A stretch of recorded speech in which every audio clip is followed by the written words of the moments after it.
I'm beginning to think that I'm not doing this after 50 dating thing right at all. I haven't yet strolled in slow motion through a farmer's market with someone on my arm. I have not yet spontaneously spun anybody on the beach. I haven't once spontaneously broken into dance while chopping vegetables. And I haven't yet clinked wine glasses on a cliff with somebody relaxing in her own individual bathtub while I relax in mine. It's been an adventure, I'll give it that.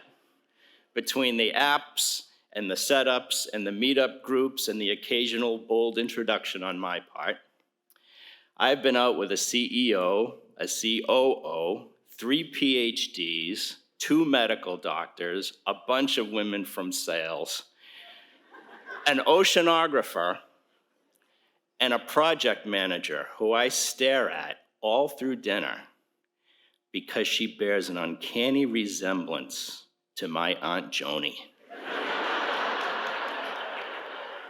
who's pretty hot, I gotta tell you. Joni's a looker. We were eating outside in the seaport. It was nighttime, it was dark, and I could be wrong. So the second date I made sure was a lunch date. And as she came walking towards me in broad daylight, I said to myself, well, she can order whatever she wants because I'm never gonna see this person again. She's Joni and I'm not gonna be able to get past it. And then there was Jane. Not her real name. She's one of the swipe rights. British. A job in hospitality by day, by night, a ballroom dance instructor. I walk in to Salvatore's in Medford Square, and she meets me with, hello, you must be Paul. Calls me Paul. I'm a goner. I'm immediately reliving every fantasy I've ever had about flirting with Kate Winslet, or Catherine Zeta-Jones, or Naomi Watts, who may be Australian, but you get the idea. This dinner goes really well. The walk we take in the Blue Hills Reservation the next week goes even better. She invites me to a dance event that she's working in Cambridge, and she sits with me during her breaks. And she guarantees me that in no time, she can teach me how to whip, and to throw out, and to sugar push. And then she says, if you're good at that, maybe we'll try it vertically on the dance floor.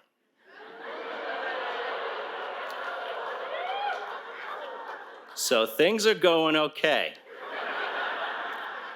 When I get called away for a work trip to Seattle, I go out to do some errands the night before I fly out, and as I pull into my driveway, the glare from my headlights flashes on something that's sitting at the bottom of my front door, a little gift bag. And I immediately, a little voice in my head immediately says, please, please, please, let it not be from her. I know it's a strange reaction to have because it's a very nice thing to do, and yet my heart sinks. Part of it's because I think it's a little too early for gifts. But mostly it's because I've never brought her to my house before.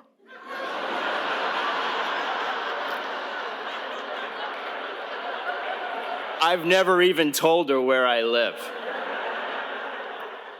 So now I have to get that Rosetta Stone of dating in my head that I thought I'd retired 25 years ago, which I hate because to figure it out, because I don't want to figure anything out. This is dating. It's supposed to be the best of times, new restaurants to try, new naked bodies to explore, dancing while chopping vegetables, I guess. But experience has told me that when this voice decides to make itself known, there's a reason. But Jane's cool. I know she'll understand. So I immediately go to the phone and I call her up and I say, believe me, I so appreciate the thought behind the gesture. It was such a nice thing to do. But we've swapped war stories. You know what's gotten me here. And I really have to tell you that a gesture like this early, kind of makes me a little uncomfortable. I really hope you understand why. And she says, in that gorgeous accent of hers, well, what I think you need to do is learn how to accept a gift graciously. Just say thank you and don't be such a dick about it.